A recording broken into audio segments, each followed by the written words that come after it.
Eh bien, bonsoir à tous. Donc, nous sommes étudiants en Master 1 Ingénierie Ergonomie de l'activité physique et nous sommes fiers d'avoir eu l'opportunité d'organiser cette conférence dans le cadre d'un enseignement sur la conduite de projet. Étant intéressés par les nouvelles technologies et leurs enjeux pour la santé au travail, et après discussion avec notre équipe pédagogique, nous avons la chance d'accueillir monsieur Marc-Éric Bobillier-Chaumont, qui est titulaire de la chaire psychologie du travail et enseignant au CNAM. Et donc, il vous parlera de la mobilisation de la subjectivité dans et par l'usage des technologies et leurs incidences pour la santé au travail. Voilà, on vous remercie en tout cas de votre présence ici ce soir. On remercie également toute l'équipe pédagogique, l'UFR STAPS et également le laboratoire ACTE, grâce à qui nous avons pu mener à bien ce projet. Suite à l'intervention de M. Bobillier-Chaumont, il y aura un temps d'échange et un temps de questionnement sur ce qui a été présenté. Et voilà, nous souhaitons une bonne conférence et nous laissons la parole à M. Bobillier-Chaumont. Alors, donc, l'objectif de mon intervention, c'est d'essayer de voir, d'interroger le rôle spécifique de la composante que j'appelle subjective, qu'on définira. Donc, le rôle de cette composante subjective sur l'usage et l'adoption des technologies, et aussi sur le développement des activités, notamment médiatisées, donc qui se font au travers de l'usage de ces technologies. Mais aussi de voir comment l'usage de ces technologies peut restreindre cette subjectivité, ce pouvoir d'agir, et donc attenter à la santé au travail. C'est un peu l'idée générale. Et on va plus précisément voir à quelles conditions ces dispositifs technologiques, et c'est un peu aussi l'objectif des recherches que je mène, peuvent contribuer à mieux faire son activité. Et donc là, on est sur ce qu'on appelle l'efficience au travail, avec des questions relatives à la pénibilité, à la charge de travail, à l'intensification, mais aussi à bien faire son travail. Et là, on est sur des questions qui touchent la qualité du travail, le sens du travail, l'intérêt, l'utilité de son activité. Et puis aussi des dimensions qui touchent l'identité, les règles de métier, les critères de qualité, et puis la possibilité de les maintenir, ces critères de qualité, dans un environnement, dans une activité qui tend justement à déposséder nos capacités de travail, nos capacités de décision, et puis les règles qu'on souhaiterait maintenir dans notre activité. Et puis qui tend à déposséder plus généralement le salarié, puisque quand on dépossède le salarié, c'est pour mieux le posséder par ailleurs. Donc si les technologies peuvent apporter, et c'est ce qui est vendu généralement, un réel soutien, de réelles ressources pour le bon déroulement des activités, on le sait, on le dit souvent, en déchargeant les personnes des activités pénibles, rébarbatives, routinières, difficiles, monotones, quoique parfois moi aussi j'ai besoin de faire des activités monotones, routinières, répétitives, parce que ça me décharge, ça me soulage, puis ça me donne l'impression aussi d'avoir quelque chose qui avance quand même, donc peut-être pas tout non plus décharger l'individu, vous voyez, il faut aussi trier.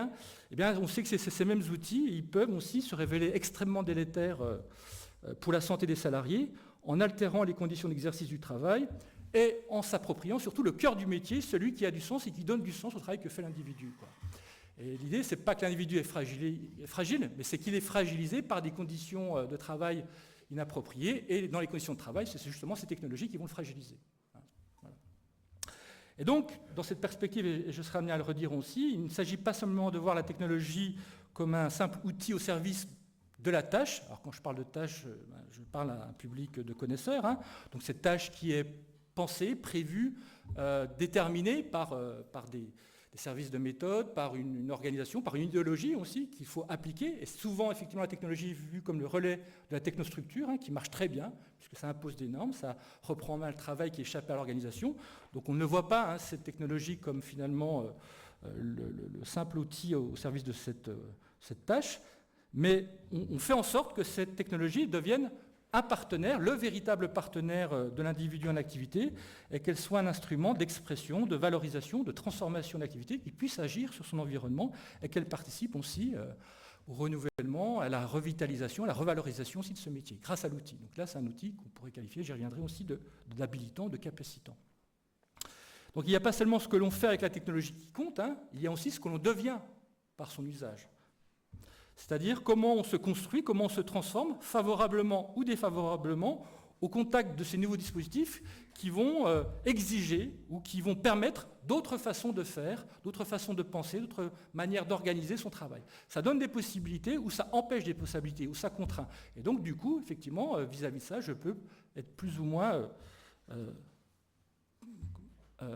habilité à faire de nouvelles choses, à faire plus facilement certaines choses ou au contraire, être empêché de faire ces choses-là.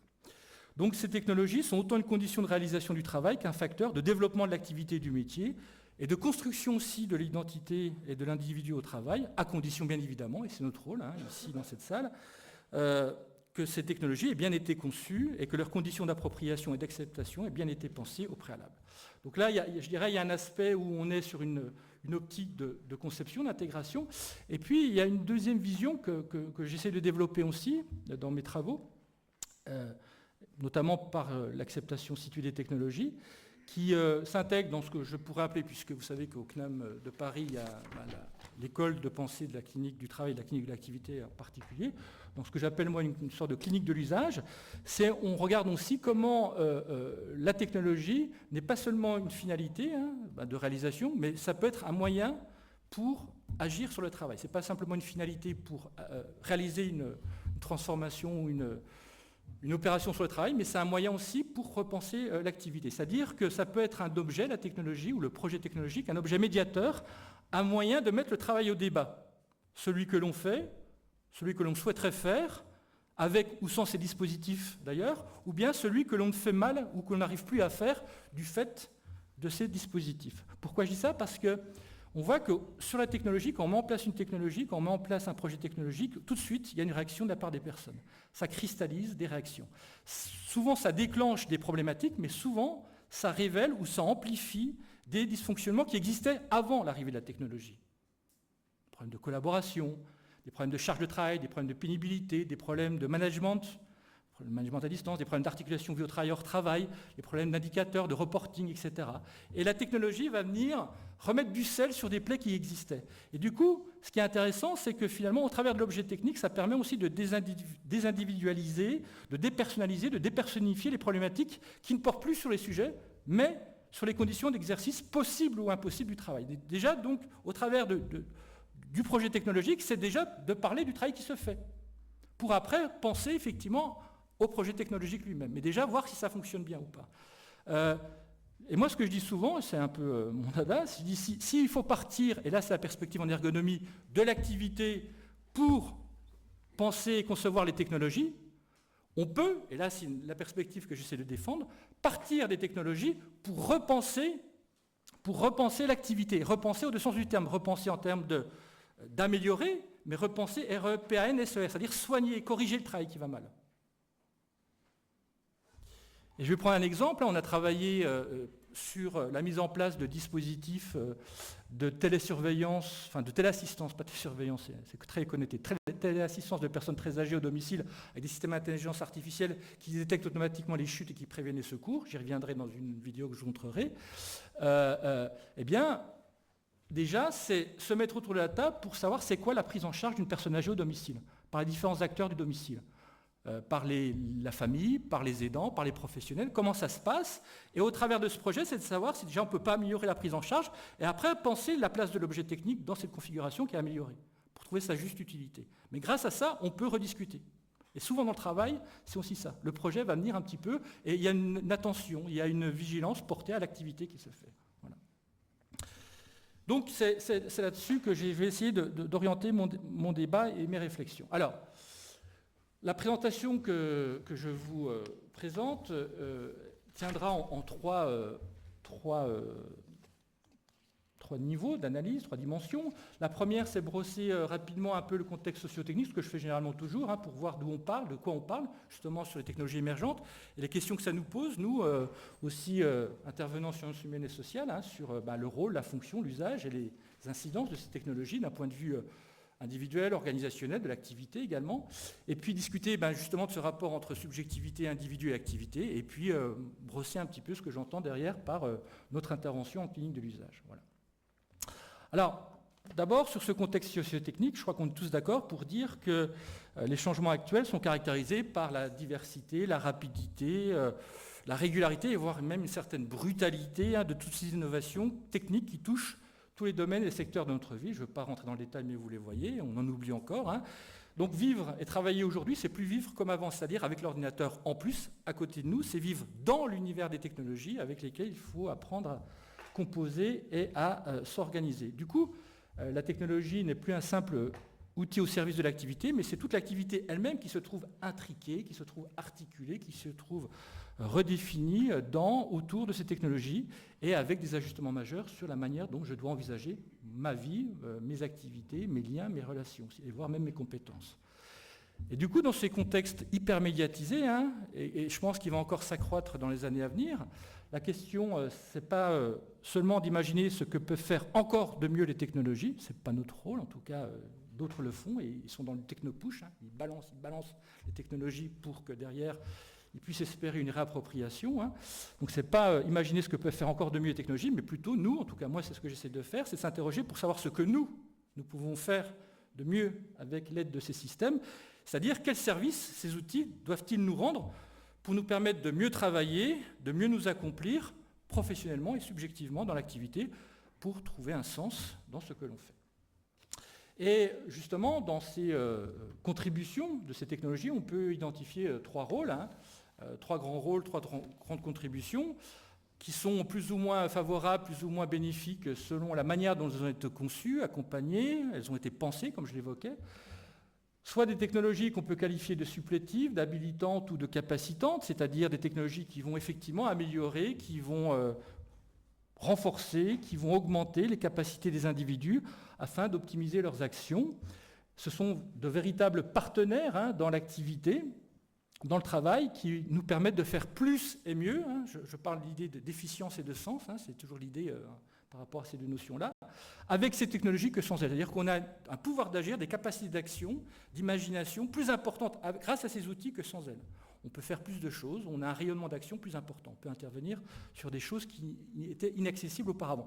Je prends un simple exemple, demain matin je pars par le train et je peux prendre le train plus tôt, qui me permet d'arriver plus tôt dans ma famille et qui me permet de vivre des expériences personnelles plus importantes et pas de me faire toujours critiquer parce que je ne suis jamais à la maison. Donc voilà, j'arrive devant la barrière, vous n'avez pas de barrière, enfin, je ne sais pas si c'est Clermont-Ferrand, mais qui est fermée, on me dit non monsieur, vous ne pouvez pas prendre le train parce que votre billet est dans 1 heure, ou alors vous allez faire la queue là devant. Je dis oui, mais la queue, non, c'est dans 5 minutes, ça part, il n'y a pas de guichet, la queue, non, je ne peux pas. Je dis oui, mais non. Et puis j'ai une application qui est sur mon smartphone et qui va me permettre effectivement en 3 clics de pouvoir obtenir ce billet et d'accéder plus rapidement à cette fonction, en tout cas à cette disponibilité. Donc là, j'ai un pouvoir d'agir, une capacité d'action qui pallie le manque de cet environnement. Et dans le travail, c'est souvent ça. Beaucoup de technologies nous servent aussi à accentuer nos actions. Et donc, on est dans une activité qu'on peut qualifier de réellement mutualisée ou symbiotique, pour reprendre l'expression de mon collègue Brangier.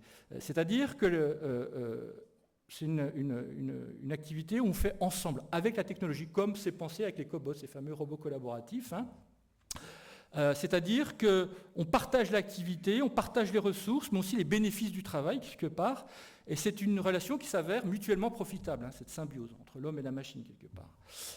L'intervention technologique ne se fait jamais au détriment de l'action humaine. La coopération, elle est pensée, organisée et discutée. Le cœur de l'activité, celui dont je parlais, qui a du sens et qui donne du sens au travail que je fais, il est laissé à l'individu. Et c'est ça qui est important. Ou en tout cas, la transformation, elle est pensée, anticipée, pour pouvoir accompagner aussi cette répartition. Puis l'individu a aussi la capacité d'agir sur le système pour redéfinir les marges, les degrés de liberté, les marges de manœuvre, les marges d'intervention qu'il lui octroie. Chose complètement différente avec les technologies dites substitutives. Alors là, c'est des technologies dont l'ambition est de remplacer purement ou simplement l'homme de manière partielle ou totale, parce qu'on le considère, ces machines, plus fiables, plus robustes, plus performantes et surtout économiques et puissantes que les interventions humaines. Et l'individu n'est pas en mesure de les réaliser avec ses capacités, parce qu'ils ont des calculs, des performances techniques de stockage qui sont inégalées, quoi. Et on le voit notamment dans les services, dans les robots d'usine, on le voit dans les navettes autonomes bientôt dans les voitures autonomes. On le voit dans le trading à haute fréquence. Trading à haute fréquence, c'est 80-90% des ordres de bourse qui sont passés par des robots, parce qu'on arrive à capter plein d'informations que l'humain n'est pas en mesure de traiter, hein, tout ce qui arrive avec les mesures de Trump, avec les zones de confinement, est-ce qu'il faut acheter ou pas vendre des actions de pharmacie, est-ce qu'il faut prendre dans les fabricants de masques, il y a plein d'informations qui arrivent et je ne sais pas. Et là, notre ordinateur, lui, il peut traiter 40 000 opérations en quelques millièmes de seconde. Et donc vendre et acheter des actions très rapidement pour gagner quelque part des millions d'euros. Donc là, sur des tâches uniques, effectivement, on est très performant. Et donc, on touche aussi à cette fameuse promesse, alors je vais en parler rapidement puisqu'on parle beaucoup, hein, sur ce qu'on appelle la digitalisation des emplois, c'est-à-dire le grand remplacement de l'homme par ces machines dites intelligentes, c'est-à-dire qu'on n'est plus sur une reproduction, une automatisation de la force physique, mais ce serait une reproduction, une automatisation de la force cognitive, hein, enfin de la force, de la capacité cognitive, par notamment ces systèmes dits intelligence artificielle, machine learning, deep learning, capables de faire d'apprentissage et puis de reproduire des formes, je mets entre guillemets, d'intuition humaine, hein, c'est-à-dire de prendre aussi des décisions par eux-mêmes, par l'apprentissage qu'ils ont en situation. Alors, effectivement, c'est vrai qu'on voit que dans des situations assez quand même, et il y avait la thèse qu'avait fait Ferdinand Monéger sur les navettes autonomes, hein, sur l'acceptation des navettes autonomes, on est dans des environnements qui, sur des milieux encore relativement protégés, peuvent prendre des décisions seuls dans un environnement instable. Hein. C'est assez incroyable, mais ils peuvent doubler, ils peuvent ralentir, ils peuvent anticiper des choses et puis s'ajuster. Chose moins vrai en ville où là, en raison de tous les événements, les piétons, les trottinettes, ils s'arrêteraient toutes les 5 minutes. Donc c'est un peu difficile. Et c'est vrai que ce qu'on dit aussi, c'est que, alors je vais pas revenir sur les chiffres aussi qui évoquent, hein, vous savez les chiffres, 43% pour les uns, de 9 à 15% pour les autres, hein, entre les chiffres de l'OCDE, de Frey Osborne, enfin d'autres, voilà, ou du Conseil à l'orientation pour l'emploi. Mais une chose est certaine, c'est que ces technologies émergentes, en tout cas la vitesse où ça va et ça se déploie, c'est toutes les activités qui seront touchées d'une manière ou d'une autre par la diffusion de ces technologies. C'est-à-dire que soit l'activité sera totalement déportée et remplacée par ces technologies émergentes, parce qu'elles sont en capacité de faire aussi bien, voire même mieux, sur des tâches uniques, hein, on est bien d'accord, les activités, ou alors c'est une partie des activités qui seront délaissées, déléguées au système, et reste à savoir quelle est justement cette part de l'activité qui va être transmise à ces systèmes. Est-ce que c'est la partie la plus intéressante, la plus valorisante, la plus gratifiante? Auquel cas, je me fais du souci aussi pour l'acceptation de ces dispositifs, hein, et puis la collaboration en machine. Et là, notre rôle, c'est justement de penser un peu l'articulation avec ces systèmes-là.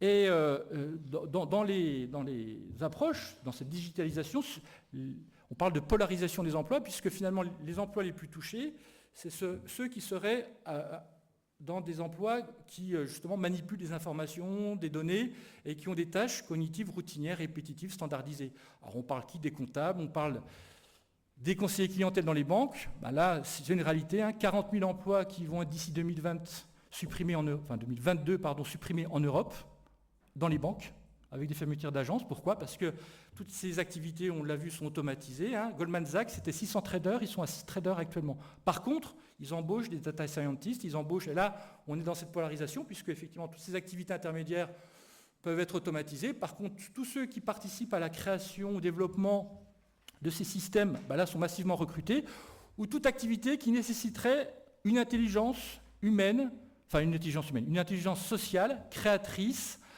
éthique, serait un petit peu sauvegardée par rapport aux capacités de ces systèmes informatisés. Et puis au-dessus, et puis en bas, on le verra, c'est-à-dire tous ceux qui participent à l'alimentation de ces nouveaux systèmes intelligents, c'est-à-dire, vous savez, ceux qui sont le dernier maillon entre le service qui a été produit et celui qui est rendu, ceux qui livrent les repas des livreaux, ceux qui vont charger les trottinettes qu'on utilise, et puis ceux qui, après, on y reviendra, aussi à ces systèmes intelligents, à être intelligents. Donc on les forme, hein, donc ils vont faire du clic. Par contre, là, on est, pour ça qu'on appelle la polarisation des emplois, c'est-à-dire que ces transformations vont survaloriser, surqualifier ceux qui étaient déjà dans le haut du panier, et puis vont déqualifier, dévaloriser. Et là, on est vraiment sur des tâches de très bas niveau, un peu comme le compagnonnage, les tâcherons de l'époque industrielle, qui sont payés à la tâche, hein, pour produire des micro-tâches du net, les micro-tâcherons du net et donc de très bas niveau. Alors, quand je dis ça, il y a Moravec, Hans Moravec, qui dit oui, mais il y a des limites aussi dans même nos propres activités. Et on appelle ça le paradoxe de Moravec. Alors, qu'est-ce qu'il dit, ce paradoxe de Moravec? Il dit finalement, ce qui est naturel pour nous, ce qui est facile pour nous, l'est beaucoup plus difficile pour les systèmes informatiques et les systèmes d'intelligence artificielle. Alors, c'est quoi ce qui est facile pour nous? Par exemple, c'est le fait de se déplacer dans un environnement tridimensionnel. Tridimensionnel, c'est quoi? C'est de se balader dans la rue et puis d'éviter des gens. On n'y pense pas. C'est des compétences incorporées, incarnées, hein. C'est des automatismes. Mais on a du mal à expliciter comment on le fait, comment on y arrive. C'est aussi envoyer une balle et la recevoir. C'est faire du vélo. Je peux pas, vous avez beau expliquer à votre enfant, il faut que tu te tiennes droit, il faut que tu trouves un équilibre. Vous avez essayé déjà de faire ressortir ces compétences qui sont très naturalisées en vous pour pouvoir les transmettre à votre enfant, il ne va pas les reproduire. Donc c'est très difficile, par rapport à tous ces automatismes, déjà de les formaliser, de les modéliser, et puis après de les transmettre à des systèmes qui pourraient se comporter comme nous. Alors que nous, c'est totalement spontané, on est d'accord. Pensez quand vous vous déplacez dans une rue bondée de personnes, à comment vous faites, et vous allez voir que vous allez... vous confrontez aux gens, parce que dès lors que c'est conscient, là, ça ne se fait plus naturellement. Donc on se dit, voilà, tout ce qui pourrait être fait de manière automatisée ne peut pas être produit en termes d'automatisme physique par ces machines. Sauf que si vous regardez cette petite vidéo, vous voyez que ce robot peut envoyer et jeter des balles, il peut faire un saut périlleux que je n'arriverai pas, on peut me dire comment le faire et je n'y arriverai pas, ou il fait du vélo en bas, et il se débrouille plutôt bien. Bon, ça, c'est un premier paradoxe, on voit qu'il est dépassé. Hein. Et il saute, et il se retourne, etc. Le deuxième paradoxe, c'est de dire finalement que, pareil, nous, et ça rejoint un peu ce que disait... je suis désolé, le nom de l'auteur m'échappe, mais par rapport à ce qu'on appelle la préservation des faces, Goffman, voilà, c'est que quand nous sommes face à face et quand on discute, on essaie d'évaluer l'intention, l'attitude, l'émotion pour trouver un accord de congruence et pas fâcher, pas froisser l'autre par rapport au discours qu'on a. Et un système n'est pas... Ça, on le fait naturellement. On sourit, on rigole, on s'accorde, on s'ajuste. Et un système ne pourrait pas le faire. Ne pourrait pas le faire. Là, dans cette vidéo, alors c'est une vidéo un peu rigolote, c'est un système qui justement essaie d'évaluer les motivations et les intentions d'autrui. Par exemple, il détecte tous les tweets de Trump, qui sont un peu nuls, abrutis, etc. Il s'amuse à les découper et à les brûler quand c'est vraiment de bas niveau, donc c'est-à-dire à peu près tout le temps, quoi. Voilà. Donc on aurait des systèmes qui pourraient permettre, bon, c'est une manière un peu caricaturale de le faire, mais voilà, on essaie d'y aller en tout cas. C'est vrai que les laboratoires essaient de détecter les intentions et les motivations par la détection du visage et accorder les comportements ou les attitudes du robot par rapport à ces registres paraverbaux. Du discours, du faciès, même dans les entretiens de recrutement, ils développent des systèmes d'intelligence artificielle qui regardent comment la personne se comporte, ses postures, les silences, tout le paraverbal, les intonations, pour essayer de déterminer des profils psychologiques derrière. Voilà, c'est ça. Ils essayent, je ne dis pas qu'ils y arrivent, ils essayent, on est bien d'accord, ils essayent. Troisième paradoxe, c'est de dire, et puis nous, on est capable aussi de faire preuve de créativité, d'imagination, de plasticité, d'attention, de réactivité par rapport à tout ce qui se passe dans une discussion, dans un environnement, chose qu'un système d'intelligence artificielle ne saurait pas faire. S'il est bon, lui, ici, dans une tâche unique, qui est par exemple de distinguer des grains de beauté cancéreux par rapport à des grains de beauté normaux, vous avez un taux d'erreur de moins 50% quand c'est fait par une machine que quand c'est fait par un homme. Ils sont beaucoup plus performants dans tout ce qui est détection sur des tâches uniques. Par contre, ils sont beaucoup moins bons pour faire cette tâche-là, puis sortir, se payer un café, puis faire une discussion, puis traverser une route. Nous, on est bons à peu près partout, enfin plus ou moins bons, mais on arrive à se débrouiller sur toutes les activités. Eux, ils sont très bons sur une tâche unique et moins bons sur des tâches différentes. Donc on voit que cette capacité de plasticité, de réactivité, d'initiative, elle est un petit peu limitée. Sauf que, voilà par exemple la nouvelle version un peu de l'assistant vocal de Google, qui est capable de regarder dans votre agenda que vous avez un rendez-vous pris avec le coiffeur et qui va téléphoner de son propre chef à ce coiffeur pour trouver un horaire qui convienne, une coupe qui convienne, etc. Et vous allez voir la fluidité du discours, vous allez voir même la manière dont ce robot, cette intelligence artificielle se comporte avec des aspects paraverbaux très humains finalement, et puis réagir justement à toutes les oppositions, toutes les contradictions que peut lui adresser la coiffeuse, en disant ça ne marche pas, etc. etc. Et c'est assez puis bluffant, même sur la tonalité de la voix. Let's listen.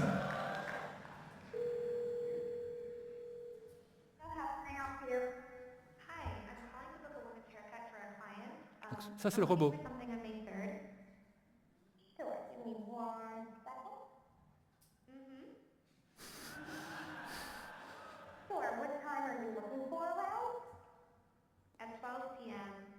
We do not have a 12 p.m. available. The closest we have to that is a 1:15. Do you have anything between 10 a.m. and 12 p.m.? Depending on what service she would like. What service is she looking for? Just a woman's haircut for now. Okay, we have a 10 o'clock. 10 a.m. is fine. Okay, what's her first name? The first name is Lisa. Okay, perfect. So I will see Lisa at 10 o'clock on May 3rd. Okay, great. Thanks. Great. Have a great day. Bye.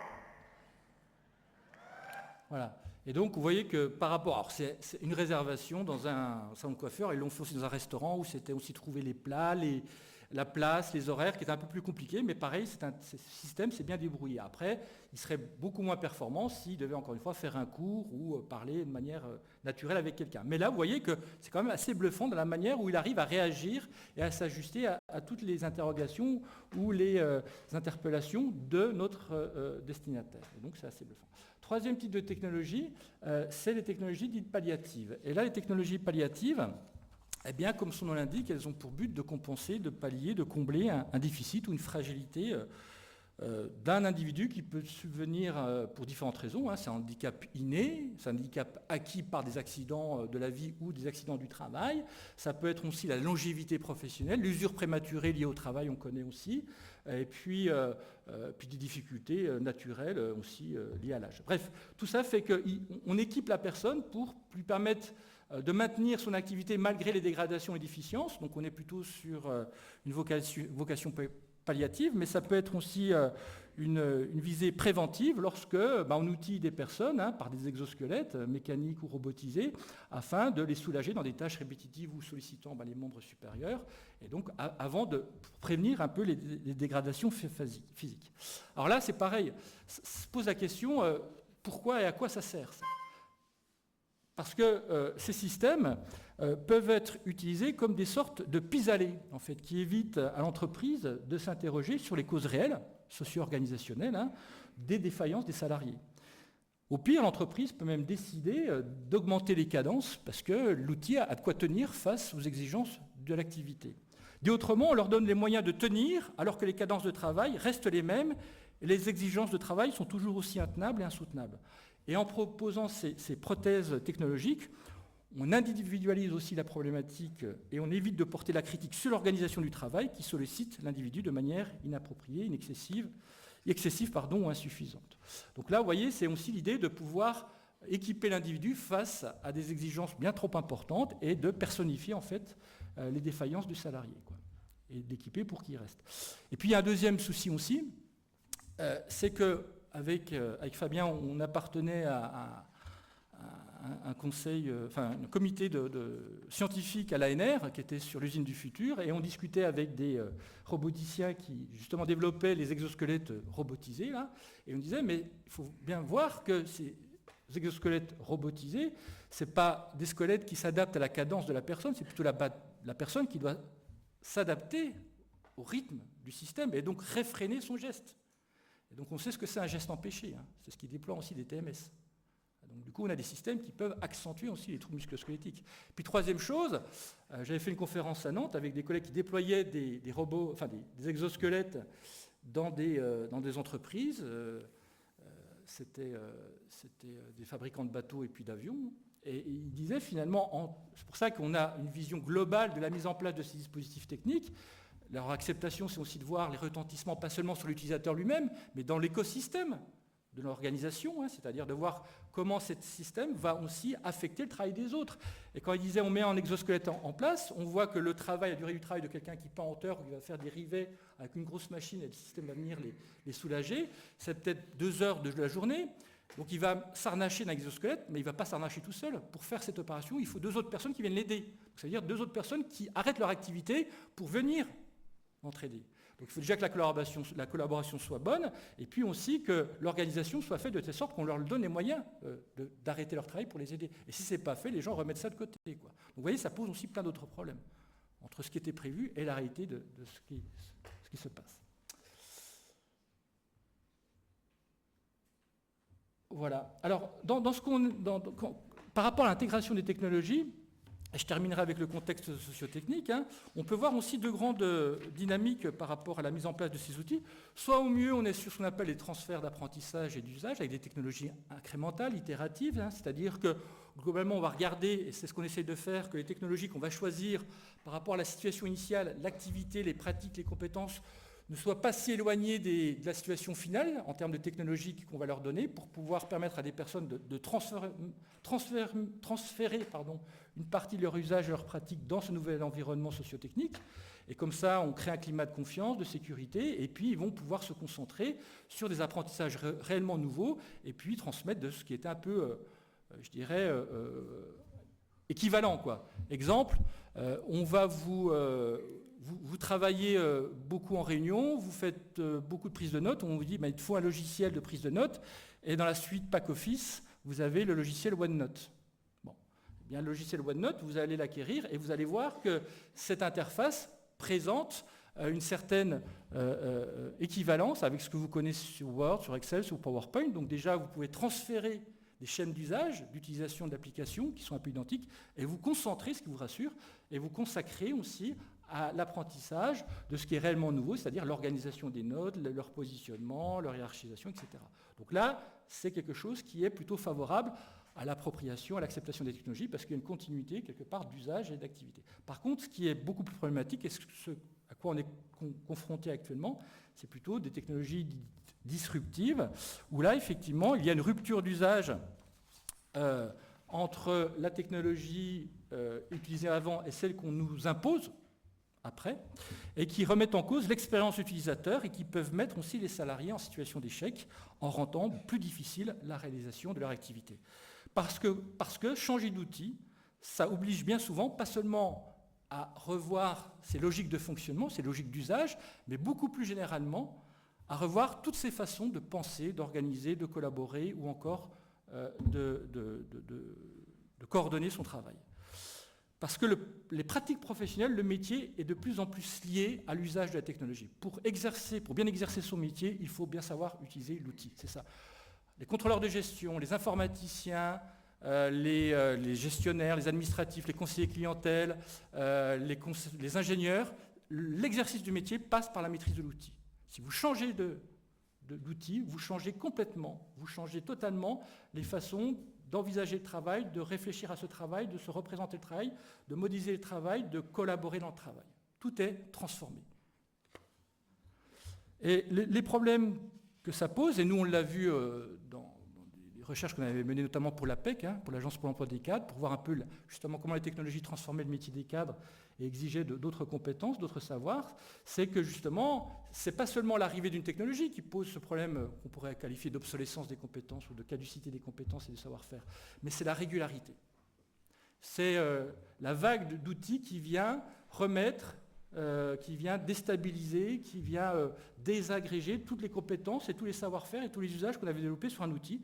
Et donc, à chaque fois qu'on maîtrise quelque chose, bouf, un nouvel outil arrive qui conduit à des phénomènes de déqualification, de disqualification, et puis de ce que Linhart appelait des problèmes de précarité professionnelle, parce qu'on se sent plus compétent dans l'exercice de son métier. On ne maîtrise plus l'outil qui nous permet de réaliser son travail, d'atteindre ses objectifs, et on se sent incompétent. Et je donne souvent aussi cet exemple-là, vous savez, dans l'étude qui avait été faite suite aux 30 suicides de chez France Télécom, dans le rapport, il y a un paragraphe qui est justement qui évoque les transformations digitales, la rapidité des changements qui touchaient les salariés de l'époque, qui étaient déjà dans une situation difficile, précaire professionnellement parce qu'ils savaient qu'ils devaient faire des mobilités et qu'il ne fallait pas qu'ils démontrent leur fragilité professionnelle. Sauf qu'il y avait les outils qui arrivaient sans cesse, de manière imposée, qui étaient balancés sur les ordinateurs. C'était pris par la DSI, par la Direction des systèmes d'information, qui envoyait les logiciels directement sur les ordinateurs des personnes et qu'ils devaient, eux, utiliser à la place d'un autre, mais il fallait revoir encore une fois leur façon de faire, d'agir, et donc avec beaucoup plus de difficultés, et ça montrait aussi leur faiblesse dans l'exercice de leur travail. Donc ces changements réguliers sont à la fois très coûteux cognitivement, avec de constants apprentissages et réapprentissages, mais aussi très déstabilisants professionnellement, parce que les gens craignent de ne plus être à la hauteur de leur activité, avec un sentiment d'impuissance et d'impéritie dans leur travail, de manque de compétences. Et l'entreprise l'a bien identifié parce qu'elle considère, on avait fait aussi une recherche au niveau européen pour Eurocadre, c'est qu'à 50 ans, les gens ne sont plus capables de maîtriser les technologies. Voilà. Pour eux, il y a ce stéréotype qui marche. Et voilà. Au-delà, surtout avec ce qu'on appelle l'agilité organisationnelle. Alors, ce n'est plus l'agilité organisationnelle, on parle d'agilité humaine maintenant, c'est l'individu qui sans cesse doit s'ajuster et s'adapter à ces changements, mais il ne sera plus possible de pouvoir s'accorder avec le rythme incessant de ces changements technologiques. Et aussi, pourquoi on utilise ces technologies des chercheurs comme Lacroix et Burnier indiquent que c'est aussi volontaire, c'est-à-dire que ce qu'on appelle un cheval de Troie organisationnel, c'est-à-dire que sous couvert de changements technologiques, c'est beaucoup plus facile d'imposer aussi derrière des reconfigurations dans l'activité, la reprise de contrôle sur le travail, la redéfinition des circuits de décision, la redéfinition des compétences ou la restriction des marges de manœuvre grâce à l'outil. Et nous, on l'avait bien montré, je vais en reparler aussi, c'est beaucoup plus acceptable lorsque l'ordre vient de la machine que lorsqu'elle vient de l'humain. Et puis c'est beaucoup plus restrictif. Donc c'est aussi un outil au service de l'idéologie managériale, ne pas oublier. Alors une fois qu'on a dit tout ça, on va maintenant justement essayer d'interroger le rôle spécifique de cette composante subjective sur l'usage de ces technologies et dans le développement de l'activité, qui est médiatisé par ces outils, mais aussi, comme je disais, de voir comment ces technologies peuvent restreindre ce pouvoir d'agir, réfréner la subjectivité et donc affecter, attenter à la santé au travail. Alors déjà, peut-être de définir c'est quoi cette subjectivité au travail. Comment on peut la définir, cette subjectivité au travail. On va déjà parler un peu des maîtres. De Jour, lui, dit que la subjectivité au travail, c'est ce qui implique le fait de travailler, c'est-à-dire ces gestes, ces savoir-faire, cet engagement du corps, cette capacité à réfléchir, à interpréter, à réagir à des situations. C'est donc le pouvoir de sentir, de penser et d'inventer. Inventer, lui il parle de métis, ou encore de ruse. Il disait travailler, c'est trouvailler. Donc toujours dans cette idée de réajuster, etc. En d'autres termes, c'est l'engagement personnel, corporel, social, psychologique, émotionnel de l'individu dans son travail. Et cette définition, elle peut aussi être complétée par celle de Clot, qui a une approche plus développementale et systémique, je dirais, pour qui, lui, vivre au travail, c'est pouvoir y développer son activité, ses objets, ses instruments, ses destinataires, en organisant, en affectant l'organisation du travail par son initiative. Et donc, cette subjectivité, elle se révélerait donc au travers du pouvoir d'agir des individus, qui leur donne le sentiment de faire autorité dans le travail, parce que je peux aussi affecter mon environnement, le transformer, pour le rendre plus adapté, plus approprié à mes façons de faire. Donc, l'activité, en somme, si on regarde ces deux définitions, l'activité, ce serait une épreuve subjective où on va se mesurer à soi-même, c'est-à-dire à nos capacités, à nos incapacités, à nos aspirations, à nos frustrations. On va se mesurer aussi aux autres, dans des rivalités, dans des compromis d'action, dans des coordinations, dans des ajustements conflictuels, dans du travail collectif, dans du collectif de travail. Et aussi, on va se mesurer au réel, avec ce qui est prescrit, ce qui est attendu, ce qui est figé, ce qui est inattendu, puisqu'on doit nous développer pour, malgré tout, atteindre ces objectifs. Et si on rapporte cette définition de la subjectivité, vous voyez que c'est l'engagement d'un individu dans son activité, dans le cadre des technologies, moi je la définirais comme ça. C'est-à-dire, c'est tout ce qu'on va mettre de soi dans l'usage des technologies, et on le fait tout le temps, c'est-à-dire en termes de détournement, de contournement, d'ajustement, de bricolage, de personnalisation, de stylisation. On en reparlera. Et c'est important, hein, qu'on nous permette de faire ça. Qu'on nous permette de faire ça. S'il n'y a pas ça, ça ne va pas. Et aussi, c'est tout ce que je retire de la technologie et de son usage pour moi. C'est tout ce que je mets de moi dans la technologie, dans son usage, mais c'est aussi tout ce que je retire de l'usage et de la technologie pour moi. C'est-à-dire, justement, en matière d'efficience. Maximiser l'effet en un seul mot, en minimisant l'effort. C'est tout aussi la reconnaissance, la valorisation, la gratification, la capacité d'action que j'ai. Puis aussi, pouvoir développer d'autres façons de faire qui me rendent fier ou me rendent plus... l'impression d'avancer dans ce que je fais, quoi.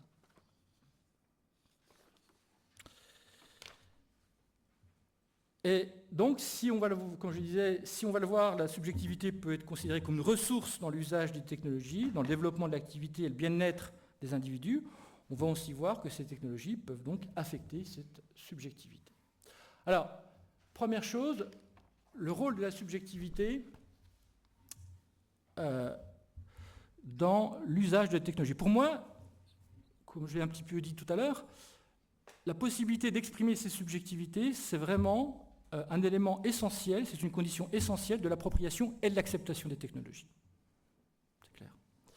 Je pense qu'on est tous d'accord pour dire que l'activité médiatisée par les technologies n'est pas le simple reflet, comme dans un miroir, hein, de l'activité qui a été pensée, qui a été initiée.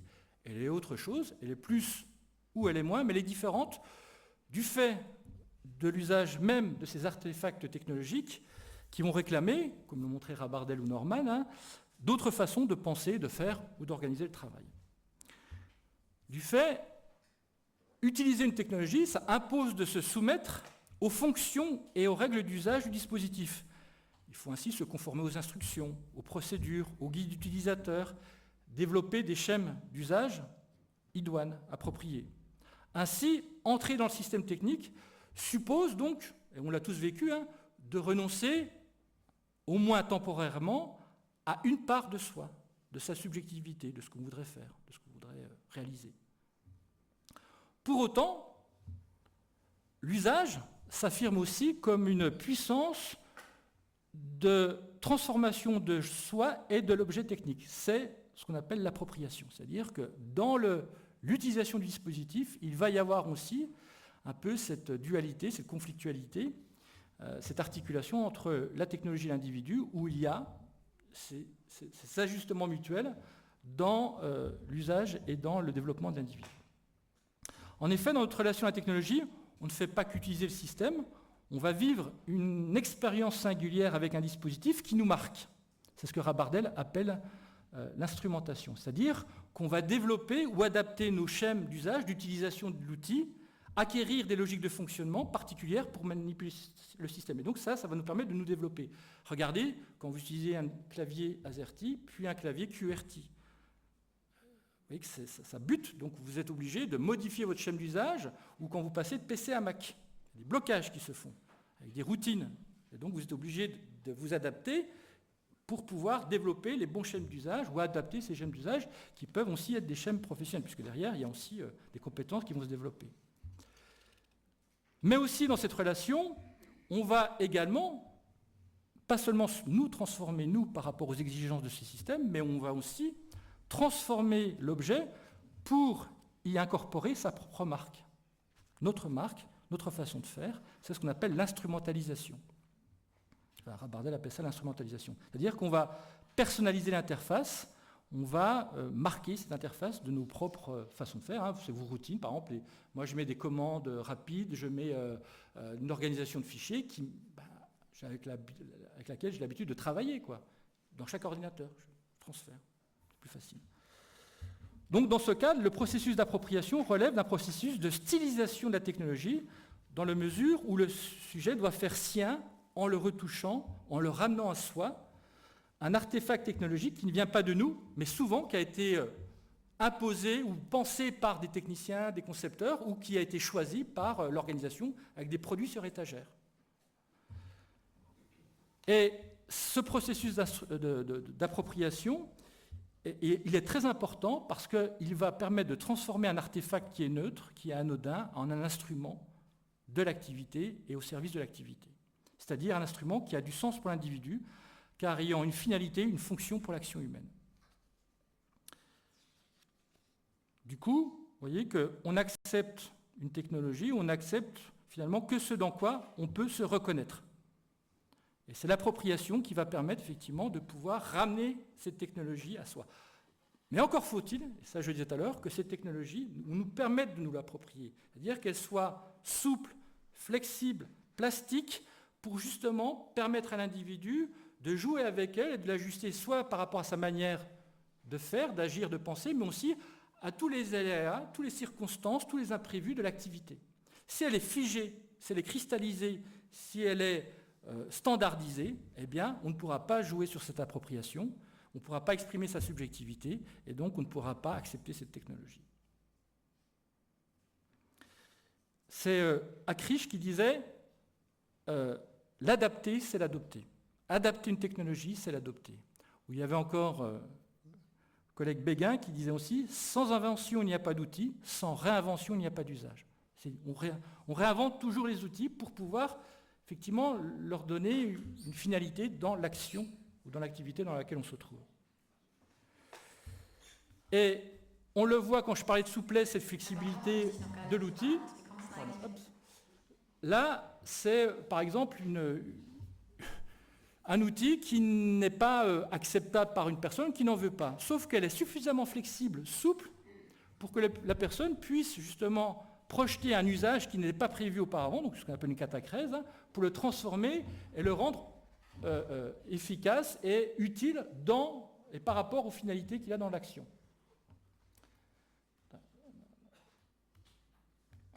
Sag mal, Papa, habe ich dich noch gar nicht gefragt. Wie kommst du eigentlich mit dem neuen iPad zurecht, was wir dir zum Geburtstag geschenkt haben?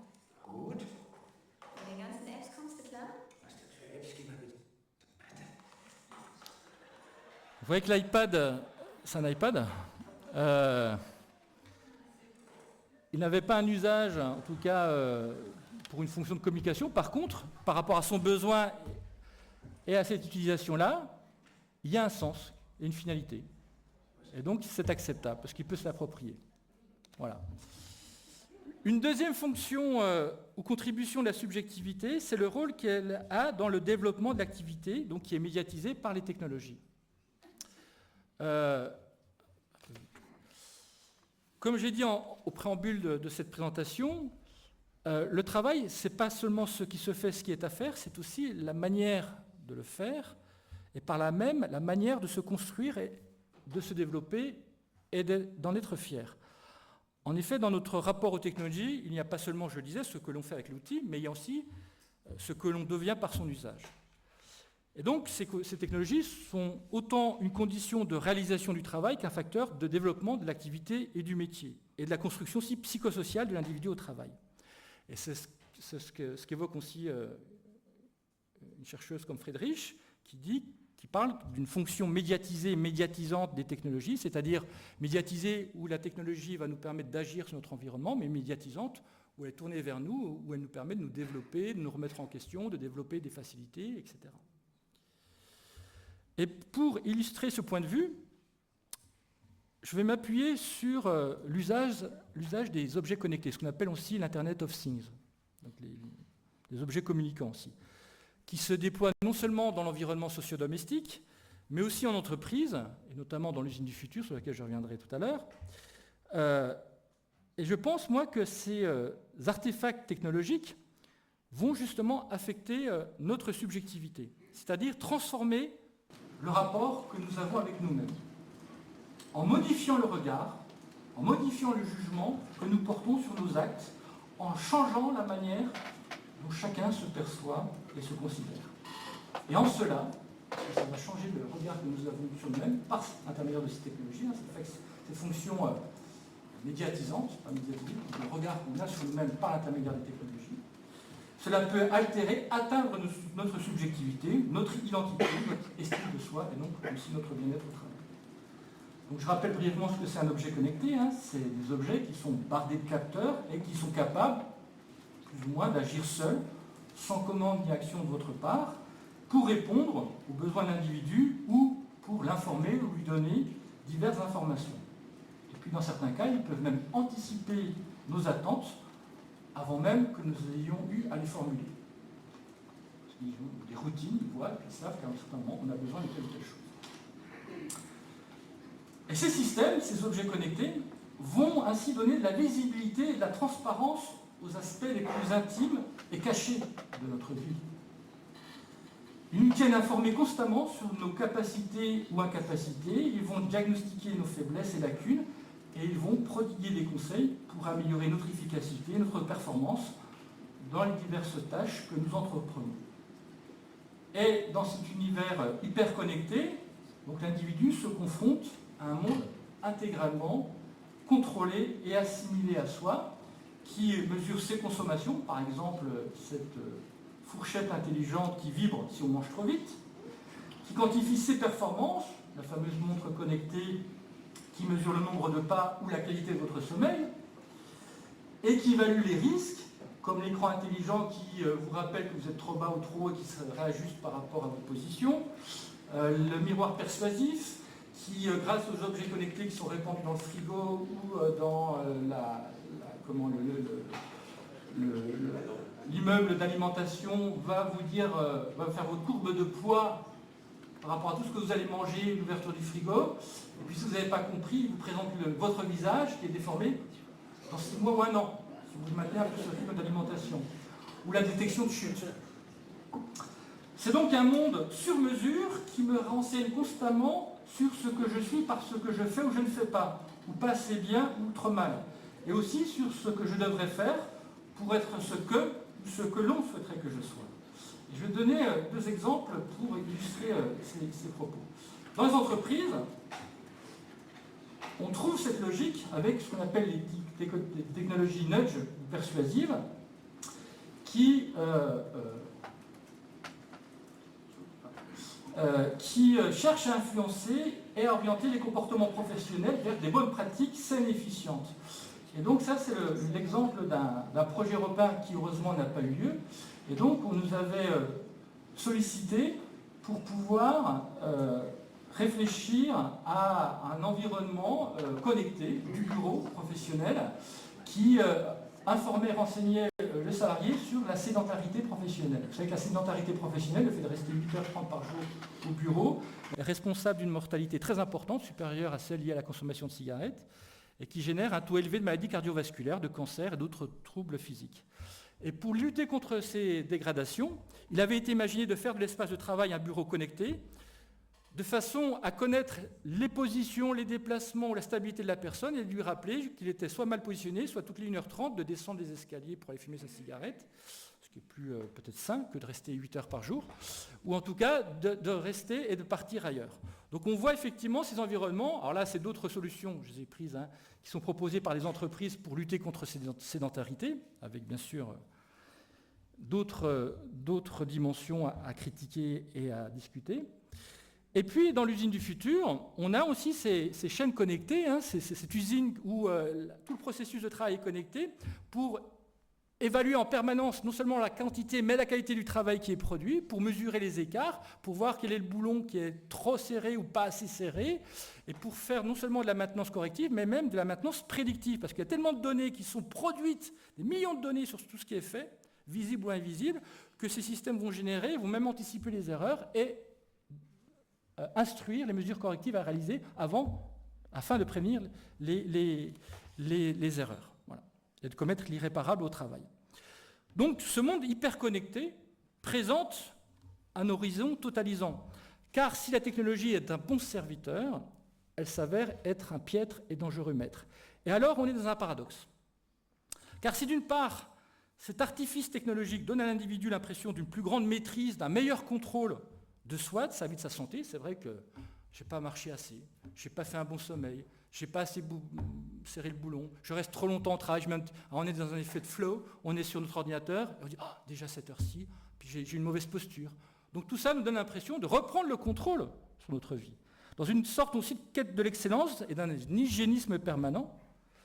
Dans le même temps, ce monde panoptique, constamment supervisé par ces objets connectés, rend aussi l'individu plus transparent et mesurable. Et donc plus prévisible et contrôlable également. Parce qu'on sait ce qu'il va faire. Et c'est toute la logique, vous savez, du big data. Qu'on évalue, qu'on peut produire, et on sait un peu les comportements par des sociotypes, des profils types, ce que devrait faire l'individu et son comportement. Et dans l'entreprise, c'est un peu la même-idée, par rapport justement aux actions qu'il fait, qu'il ne fait pas, par rapport à la quantité de données, et d'anticiper les erreurs qu'il pourrait commettre. Autrement dit, on a l'impression, par ces technologies, d'avoir davantage de contrôle et de disposer de plus de capacités d'action sur nos conduites humaines et sur notre existence, par une meilleure connaissance de soi, donc cette fonction médiatisante. Mais on crée aussi les conditions d'une servitude volontaire vis-à-vis de ces dispositifs qui nous disent comment manger, à quel rythme vivre ou comment se comporter au travail. C'est ce que nous avions appelé, nous, la soumission librement consentie à la technologie. On avait fait des recherches en reprenant l'expérience de Milgram, vous savez, sur la soumission à l'autorité, et on montrait que les gens, par rapport à des ordres complètement loufoques, se soumettaient parce que l'ordre venait de la technologie. Par exemple, sur des correcteurs orthographiques qu'on avait biaisés pour identifier du texte qui était correctement écrit et proposer des erreurs. Et les gens remettaient en cause leurs compétences et se soumettaient au système. Et on l'a vu sur des navigateurs, sur des aides à la décision, enfin ça marche très bien, les gens se soumettent, acceptent ce qui vient du système.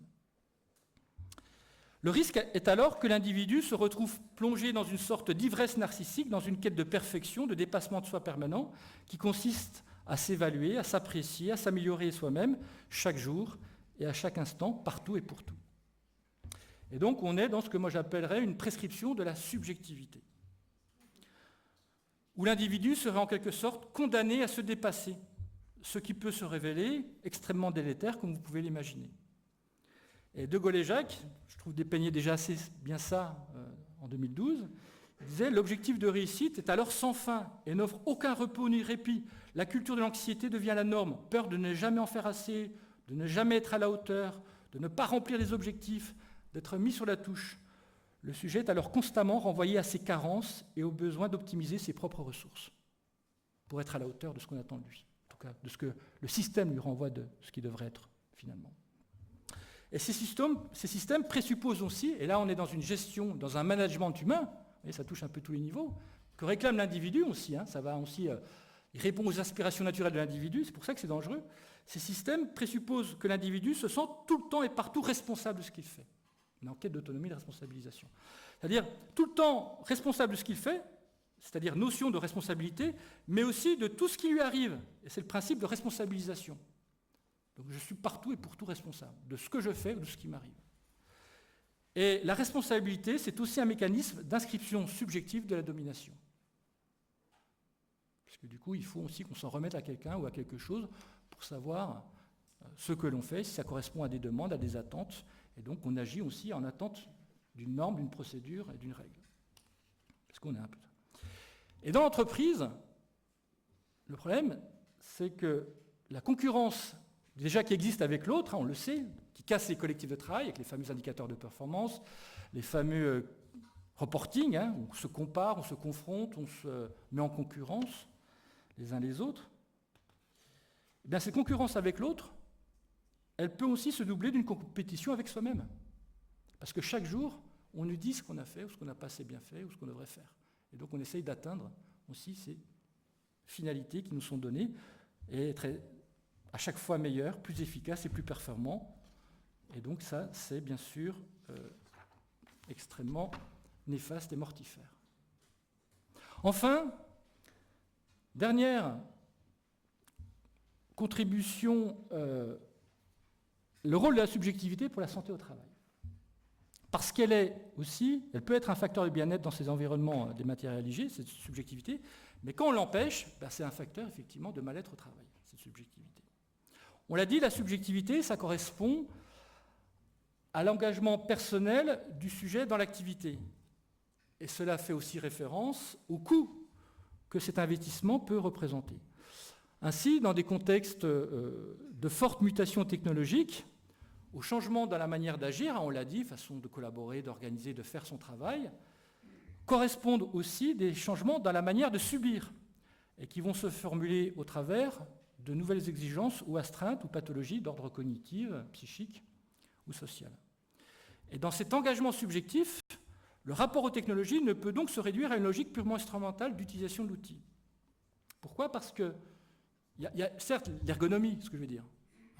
L'ergonomie du dispositif, l'expérience utilisateur, on sait que ça crée un coût cognitif énorme si l'interface n'est pas adaptée aux logiques de fonctionnement, au langage utilisateur, et donc il y a une sollicitation extrême des capacités de l'individu. Certes, déjà il y a une première idée. Mais c'est quand effectivement ça brime la subjectivité de l'individu. J'y viens. Les salariés mobilisent pour travailler un patrimoine d'expérience et de valeurs professionnelles qui ont trait non seulement à une recherche d'efficacité, mais qui relèvent aussi de l'authenticité des gestes de métier, à la réalisation d'un travail de qualité qui les rendent fiers et pour lesquels ils cherchent aussi à être reconnus par leurs collègues, par leurs partenaires, par les clients, par leurs responsables. Et dans cette perspective, donc, la santé au travail, le bien-être se construisent dans cette capacité à pouvoir exercer, par l'intermédiaire de ces technologies, son métier, par la possibilité de créer de nouvelles normes, de faire évoluer ses pratiques, de développer aussi de nouveaux usages de ces outils. Et comme l'évoque Canguilhem, c'est cette créativité, cette innovation, cette capacité d'action et d'initiative dans et sur l'activité, c'est-à-dire en fait le pouvoir d'agir qu'on a, qui témoigne d'une bonne santé. Et son empêchement serait source de souffrance. En définitive, les technologies doivent soutenir et étayer l'activité et la subjectivité de l'individu et non la restreindre et la corseter. Et là, on est dans cette proscription de la subjectivité. Et pour éclairer ce propos, donc là c'est encore une fois la limiter, on va voir comment certaines technologies tentent justement de fermer les espaces de mobilisation de la subjectivité, de la proscrire en quelque sorte. Et plus précisément, je vais m'intéresser à la façon dont certains artefacts techniques cherchent soit à réguler, soit à légitimer, à dire si une bonne action ou une mauvaise action, du point de vue du travail, mais du point de vue de la vie professionnelle, ou la légitimer, cette action. On se rend compte en effet que ces outils techniques deviennent de plus en plus des instruments de jugement, de reconnaissance, de certification des conduites humaines. C'est-à-dire qu'ils valident l'activité humaine comme étant bonne ou pas, acceptable ou pas, c'est-à-dire conforme aux standards, aux prescriptions attendues. Ils indiquent aussi comment je dois mieux l'exercer, sinon que faire pour la corriger, ou encore ils précisent quels sont les objectifs que je me dois d'atteindre. Et on peut constater cette dérive au travers de plusieurs exemples. Alors, celle que j'ai déjà évoquée tout à l'heure, c'est-à-dire lorsque mes conduites quotidiennes sont constamment qualifiées, quantifiées, évaluées par les objets connectés, ce qu'on appelle le quantified self. Il y a alors cette traçabilité qui va donner un sens, une valeur ou un crédit à mon activité. Est-ce qu'elle est bonne, elle est insatisfaisante, elle est mauvaise? Et du coup, apporter des mesures correctives. Marchez plus, faites attention à votre alimentation, etc. etc., etc. Un autre exemple que je voudrais porter enfin, il y a aussi... voilà, un autre exemple, donc c'est la manière dont cette fois ces technologies vont prendre l'ascendance et le déroulement sur des activités beaucoup plus intimes et beaucoup plus incarnées de l'individu, car non intentionnelles. Autant quand on a des activités, je dirais, contrôlées, conscientes, tangibles, on peut avoir son regard, mais ce qui est assez paradoxal, c'est lorsque la technologie va prendre corps, va prendre appui sur, et va contrôler des activités qui sont du fait de l'action naturelle de l'individu. Et ça concerne plus précisément les chutes à domicile. Les chutes à domicile, qui, je rappelle, représentent la première cause de mortalité chez les personnes âgées. Et donc c'est une recherche qu'on avait menée pour une ANR, où on devait développer des caméras dites intelligentes avec des micros qui détectaient automatiquement les chutes et les appels au secours. Et prévenaient les personnes, la famille ou les urgences, si la personne ne se relevait pas suite aux interpellations du système. Eh bien, on s'est rendu compte, par nos études, que la chorégraphie de la chute, qui est par nature non intentionnelle, va se trouver volontairement modifiée par les sujets dans l'optique d'être mieux reconnus ou au contraire d'être cachés par la technologie. Concrètement, on voit que certaines personnes vont faire exprès d'exagérer, d'accentuer la chute. Les cris, par rapport à des situations qui sont non instrumentées techniquement, parce qu'on avait fait des simulations avant, après, etc. Pourquoi? De façon à être certaine qu'elles soient bien reconnues et identifiées par ce système ambiant, pervasif, ubiquitaire, qui est diffusé dans l'environnement. Et surtout, les personnes savaient qu'il y avait des dispositifs de téléalarme sur eux, tangibles. Ils se cassaient la figure, ils appuyaient, ils étaient sûrs que l'appel. Là, ils ne savent pas si la caméra a bien pris en compte leur chute. Donc, qu'est-ce qu'ils font? Ils nous disent, quand on fait de l'autocomp, ils disent « moi, je tombe plus fort, comme ça, je suis sûr que le système va m'identifier. » Ou je crie plus fort. Et vous voyez qu'en tombant plus fort, on se fait plus mal aussi. Donc, on a des effets contraires à se rechercher. D'autres personnes, au contraire, vont tenter de maîtriser, de freiner leur chute. Pourquoi? Y compris même les plus anodines, parce que leur proche peut être sollicité. Or, si vous tombez trop au domicile, direction l'EHPAD. Et ça, j'en veux pas. Donc, on ne veut pas que la chute soit identifiée. Et ils se retiennent, y compris pour des petites chutes qui ne feraient rien. Mais en voulant se retenir, parfois, c'est pire. On se fait beaucoup plus mal que de se laisser tomber. On voit donc que c'est la présence de l'artefact technologique qui change la dynamique de la chute. Parce que cette conduite, elle est adressée, elle est dirigée vers une cible, en l'occurrence le système technologique, et aussi vers les destinataires potentiels de l'alerte, la famille, les secours. Ce qui est intéressant de relever ici, c'est que CIRDO donne donc une légitimité, un statut officiel à l'accident, en l'identifiant, en la reconnaissant, et en montrant qu'elle s'est effectivement bien déroulée. Si auparavant l'existence d'un accident valait surtout par la parole de la victime, par son expression subjective, ce sont dorénavant ces technologies qui vont valider, qui vont statuer sur la réalité de cet événement. Autrement dit, c'est l'algorithme technologique qui s'impose face à la parole de la personne âgée. Et cette dernière, cette parole de la personne âgée, elle peut être même discréditée si elle affirme des incidents qui ont été non repérés par la technologie. Tant que le système ne se déclenche pas, alors la chute n'existerait pas en quelque sorte. Et puis dans d'autres cas, on peut être plutôt sur une prescription de la rationalité. Et c'est le cas lorsque les entreprises vont déterminer le travail à réaliser et aussi voir si le travail qui a été effectué est bien conforme aux standards et aux prescriptions attendues. C'est ce qu'on appelle des systèmes infonormatifs ou des systèmes prescriptifs. Et vous connaissez certainement les systèmes de voice speaking dans les entrepôts. On voit effectivement que ce sont des dispositifs qui déterminent le travail à faire et qui précisent un peu les différentes étapes par lesquelles doit passer le logisticien pour établir sa palette qui est conforme aux prescriptions et surtout aux attentes de performance et de rapidité et d'efficacité dans le travail, mais qui n'est pas conforme aux règles de métier de cette personne. Parce que pour lui, sa règle de métier, c'est de faire un carton qui est bien cubique. C'est-à-dire où il va le matin prendre sa feuille de commande et puis établir les meilleurs passages pour justement construire cette belle palette qui ne va pas s'effondrer, qui ne va pas tomber quand on va la mettre dans le camion. Il sera fier de ça et le client sera fier. Et puis surtout, il veut faire aussi une palette, pareil avec ses règles de métier, où les produits les plus lourds sont en bas et les produits les plus légers sont en dessous, et pas être écrasés. Sauf que le système, il s'en fiche. Lui, c'est d'être le plus rapide, c'est d'être le plus performant, et ils sont les géolocalisés, vous le savez aussi, et donc il doit suivre cette procédure qui est prescrite, et si jamais il dévie, il doit se justifier par rapport à ce qui est demandé par l'organisation. Et arriver aussi à des conflits de critères de qualité, où ce que je fais, l'expression de ce geste métier dont je parlais tout à l'heure, cette authenticité des règles de métier, elle n'est pas conforme à ce que me demande le système. Et j'en suis malheureux. À force de faire un travail mauvais, on se sent mauvais soi-même, on se sent nul. Donc là, il y a cette contradiction, et puis il y a l'idée aussi que vous voyez qu'on passe de compétences élaborées, où il y avait un besoin, encore une fois, de construire son projet d'activité, à des savoir-faire simples d'exécution. C'est-à-dire que là, par rapport à du management au travail, on abaisse les compétences. L'individu n'a qu'à obéir aux prescriptions du système. Il n'a pas à penser, il n'a pas à imaginer, à anticiper son trajet dans le dispositif. Donc ça permet aussi de gérer le turnover qui est important. Et c'est un système qui s'auto-nourrit, quoi. C'est-à-dire qu'il génère, vous le savez, des TMS, de la fatigue, de la pénibilité au travail, les gens restent 6 à 8 mois, partent, mais c'est un système qui permet aussi de réguler et de prendre en compte rapidement les gens et les mettre aussi dans le dispositif. On peut voir aussi d'autres systèmes, beaucoup plus insidieux ou sournois,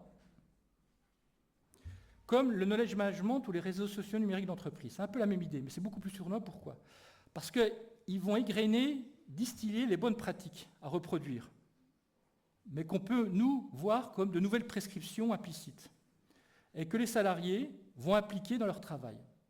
C'est-à-dire que ce n'est pas des prescriptions qui sont, comme ici, imposées, ce que moi j'appelle des technologies discrétionnaires. Ce n'est pas prescriptif, c'est discrétionnaire. C'est-à-dire qu'elles ne sont pas imposées par une logique de la contrainte, mais plus par une logique de l'adhésion. Car ces bonnes pratiques, elles ont été socialement et professionnellement partagées et reconnues par nos pairs. Alors quand je dis par nos pairs, c'est-à-dire que dans les systèmes de knowledge management, c'est des bonnes pratiques qui ont été proposées, que la direction a choisies, et qui dit, regardez comme les autres travaillent, nous on a mis notre tampon, et c'est bien, et par des phénomènes de pression normative, de normes subjectives, eh bien les personnes vont effectivement être amenées à reproduire ces bonnes pratiques, mais qui ne vient pas d'eux, mais qui vient finalement d'un choix organisationnel qui réplique ce qu'ils ont considéré comme étant quelque chose qui devait se normaliser, par l'intermédiaire de ces outils-là aussi.